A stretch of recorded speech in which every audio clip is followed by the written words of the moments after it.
ಪ್ರಪಂಚದಲ್ಲಿ ನಡೆಯುವ ಸಾಕಷ್ಟು ಕೌತುಕಗಳಲ್ಲಿ ಒಂದಾಗಿರುವಂತಹ ಗವಿ ಗಂಗಾಧರೇಶ್ವರನಿಗೆ ಸೂರ್ಯರಶ್ಮಿ ತಾಕುವಂತದ್ದು ನಾಡಿದ್ದೆ. ಮಕರ ಸಂಕ್ರಮಣದಂದು ಗವಿ ಗಂಗಾಧರನಿಗೆ ಸೂರ್ಯ ನಮಸ್ಕಾರ ನಡೆಯುತ್ತೆ. ಗವಿಪುರಂನಲ್ಲಿನ ಗವಿ ಗಂಗಾಧರೇಶ್ವರ ದೇಗುಲದಲ್ಲಿ ಈ ವಿಸ್ಮಯ ಪ್ರತಿ ವರ್ಷ ಕೂಡ ನಡೆಯುತ್ತೆ. ಉತ್ತರಾಯಣ ಪುಣ್ಯಕಾಲದಲ್ಲಿ ಸೂರ್ಯರಶ್ಮಿಯ ಸ್ಪರ್ಶವಾಗುತ್ತೆ.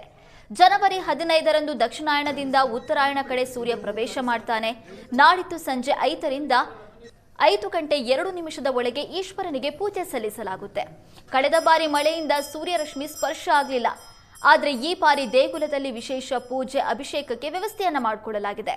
ಸುವರ್ಣ ನ್ಯೂಸ್ಗೆ ಅರ್ಚಕ ಸೋಮಸುಂದರ್ ದೀಕ್ಷಿತ್ ಹೇಳಿಕೆ ಕೊಟ್ಟಿದ್ದಾರೆ. ಪ್ರತಿ ವರ್ಷದಂತೆ ಈ ವರ್ಷವೂ ಸಂಕ್ರಾಂತಿಯ ದಿನ ಸೂರ್ಯ ಪೂಜೆ ಸ್ವಾಮಿ ಮೇಲೆ ಬಹಳ ವಿಶೇಷವಾಗಿ ನಡೆಯುತ್ತೆ. 15ನೇ ತಾರೀಕು ಉತ್ತರಾಯಣ ಪುಣ್ಯಕಾಲ. ಸಾಮಾನ್ಯವಾಗೆಲ್ಲ ಕನ್ಫ್ಯೂಸ್ ಮಾಡಿ 14 ಅಂತಾರೆ. 14 ಅಲ್ಲ, 15ನೇ ತಾರೀಕೆ ದಕ್ಷಿಣಾಯಣದಿಂದ ಉತ್ತರಾಯಣ ಸೂರ್ಯ ಪ್ರವೇಶ ಮಾಡೋ ವಿಶೇಷವಾದ ದಿನ. ಆ ಉತ್ತರಾಯಣ ಪ್ರವೇಶ ಮಾಡೋಕ್ಕೆ ಮುಂಚೆ ಶಿವಪೂಜೆಯನ್ನು ಮಾಡಿ ತದನಂತರ ಉತ್ತರಾಯಣ ಪ್ರವೇಶ ಮಾಡೋ ವೈಶಿಷ್ಟ್ಯತೆ.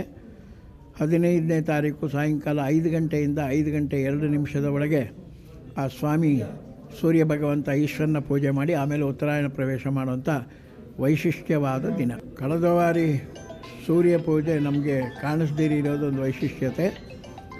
ಬಟ್ ಈ ವರ್ಷ ಅಂಥ ಒಂದು ವೈಶಿಷ್ಟ್ಯತೆ ಯಾವುದು ಬರಬಾರ್ದು ಅಂಥೇಳಿ ನಾವು ಸ್ವಾಮಿಯನ್ನು ಪ್ರಾರ್ಥನೆ ಮಾಡಿದ್ದೀವಿ.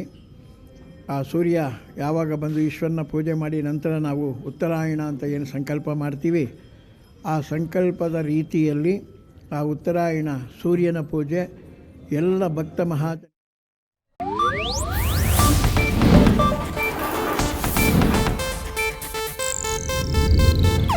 ಇದು ಏಷ್ಯಾನೆಟ್ ನ್ಯೂಸ್ ನೆಟ್ವರ್ಕ್ ಪ್ರಸ್ತುತಿ.